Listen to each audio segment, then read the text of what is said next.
4 PM news network में दोस्तों आपका स्वागत है। मैं हूं आपके साथ राशिद ज़हीर। आखिरकार एक बहुत बड़ा राजनेता और मोदी जी के हत्थे चढ़ गया।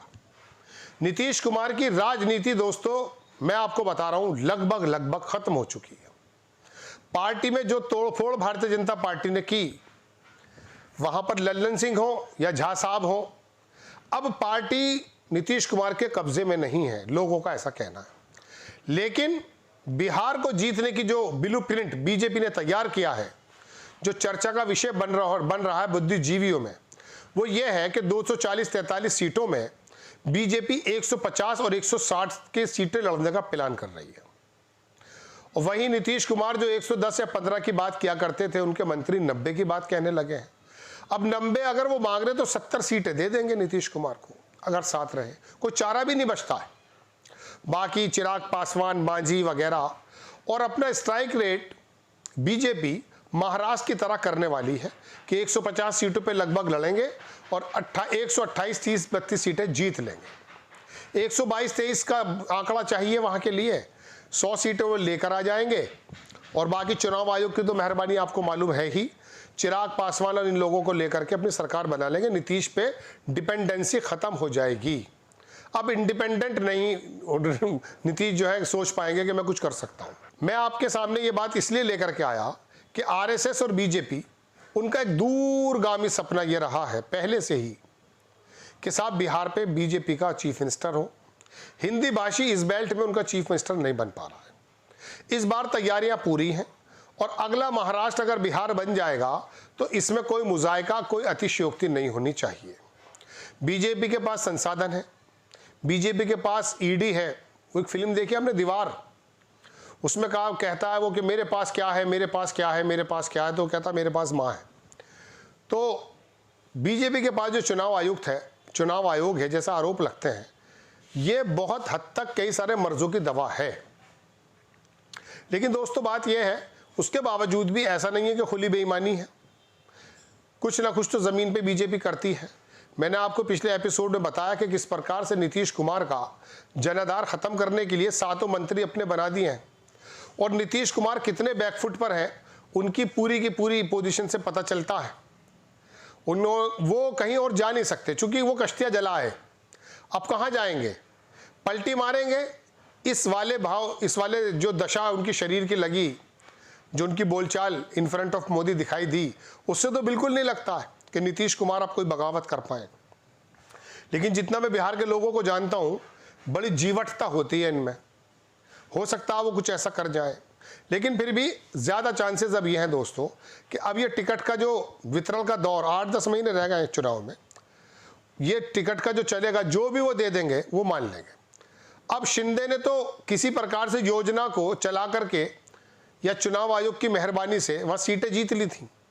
लेकिन भारतीय जनता पार्टी जिस तरह से शिंदे को हटा करके अपना चीफ मिनिस्टर बना गई वहां पर, जबकि महाराष्ट्र में शिंदे को घोषित कर दिया था, लगभग कह दिया गया था। लेकिन अब शिंदे सीट भी अच्छी लेकर आ गए हैं, ऐसी बात नहीं है, लेकिन फिर भी उनको साइडलाइन कर दिया गया।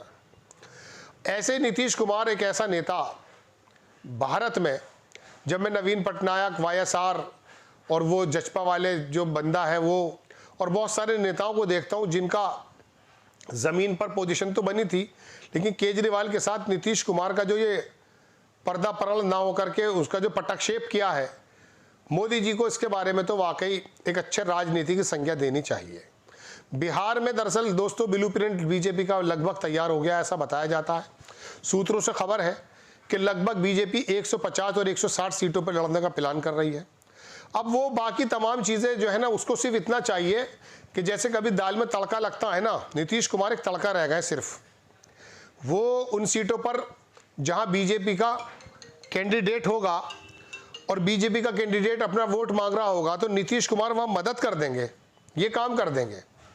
बस इतनी ही हेल्प चाहिए। उसके बाद मैं कौन और तू कौन, नीतीश कुमार को साइडलाइन कर दिया जाएगा दोस्तों, देख लीजिएगा। और उनकी इच्छा नीतीश कुमार को खत्म करने की तो राहुल गांधी की भी थी।